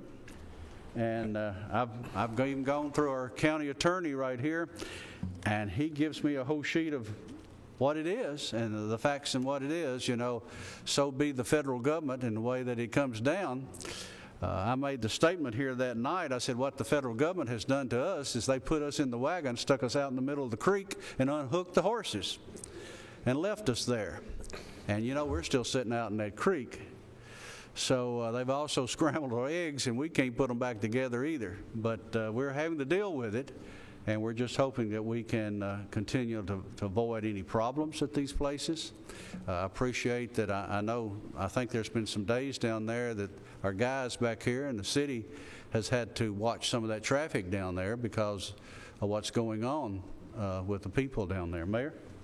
Thank you, Mr. Chairman. I did, at your request and the committee's request, I reached out to Michelle Walker. She is the director of the Division of Air Pollution Control with TDEC, and told her our plight. And of course, she shared with me that, as Chairman talked about, Sumner County's in the same position, Metro's in the same position, all in that attainment area. I asked her, under our contract that was signed by former Mayor Burgess, on page 5 of the contract, section D4, can we terminate for cause? Failure to perform its obligation under the contract. It says that the state shall have the right to terminate. She says that they're looking at that. They have referred our complaint, Sumner County's complaint, Wilson County's complaint to General Slattery, our state attorney general, to see if we could terminate. Unfortunately, she thinks that by the time that we get his opinion, January will be here.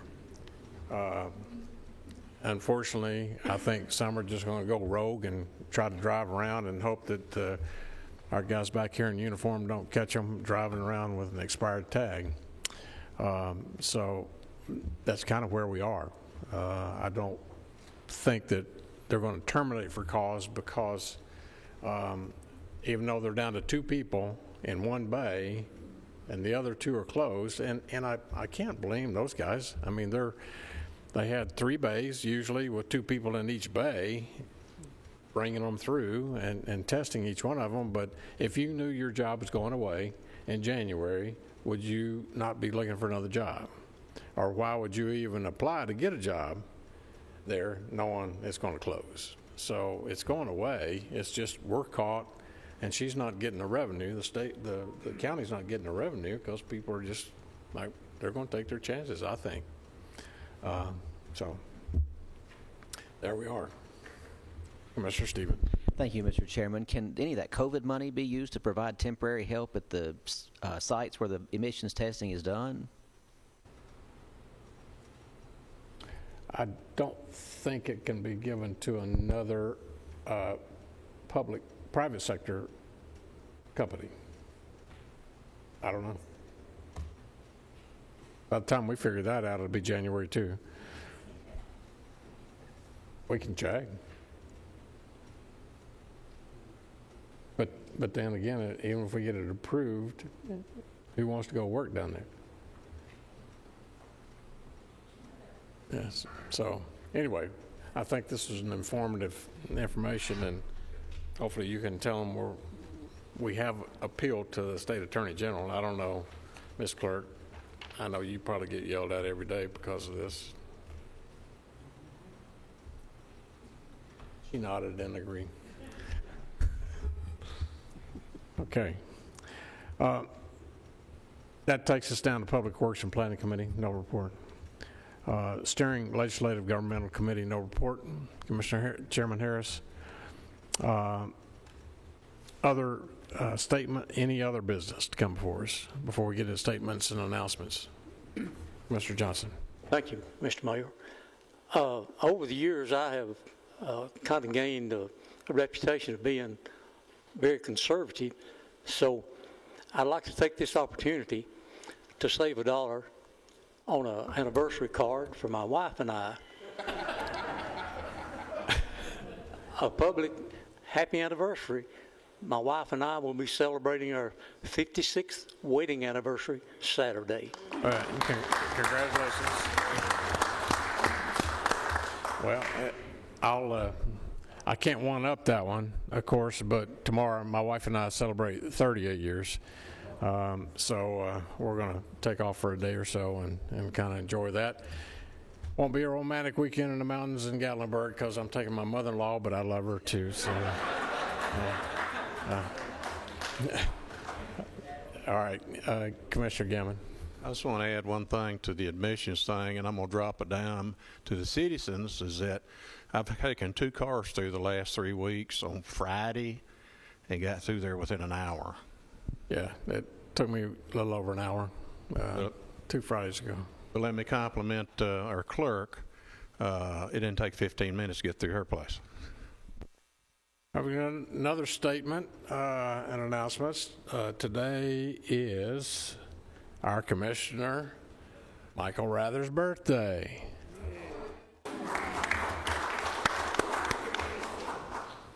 I was not going to mention that because I didn't want to overshadow your anniversary and his anniversary, and bless your wife's heart for sticking to y'all all these years. Absolutely. A couple weeks ago, my wife and I were married 25 years, so I was gone last week, and just the 2 of us, and I wanted to hand Commissioner Johnson the $1 to get his wife a card.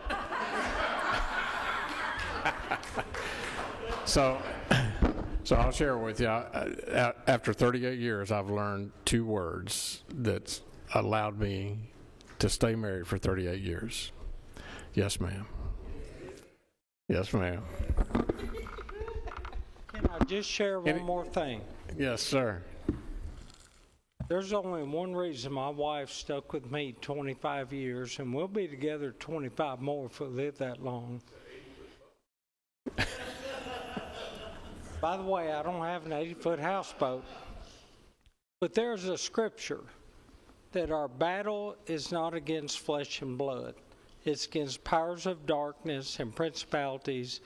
And my wife and I, everybody in here that's married, you know it, our first argument lasted a week over a bottle of ketchup. Because I liked it in the refrigerator. She always kept it in the pantry. After a week, I figured out, let's just buy 2 bottles, one in the refrigerator, one in the pantry. But we've had to remind each other that I'm not her enemy, she's not mine. And that's true in every relationship. It's true in every walk of life. Your battle's not against flesh and blood. Amen. Got one request, members, for next month's meeting. Lee upstairs in our IT department, because next month is November, and we will be hosting this year the tree lighting ceremony in December. So at our second week, Lee has requested that if you want to come dressed up with your Christmas tie, Christmas sweater, no Christmas pajamas or anything like Cousin Eddie, for Christmas, but wear what you want to wear, and we're going to do a group picture, and it's going to go on our website, and we're going to talk about the tree lighting ceremony. If you can arrive about 10 to 15 minutes before the meeting next month, come dressed in your Christmas regalia. For our November meeting, because we got to get it in the queue so we can start advertising the event, which is usually about the second week of December. We have that, and I believe notices are already going out with the different cities. I think got one for Eagleville. It's going to be at night, the parade this year. Am I correct, Commissioner? And I'm not sure if Smyrna, other parades have already sent out notice for those in your respective districts. So, any other statements and announcements? Commissioner Phillips. Yeah. Next commission meeting has been moved. And we'll get notice out to you again, just as a reminder to wear your Christmas whatever. Wednesday the 10th. So it's a little earlier than normal for the next commission meeting.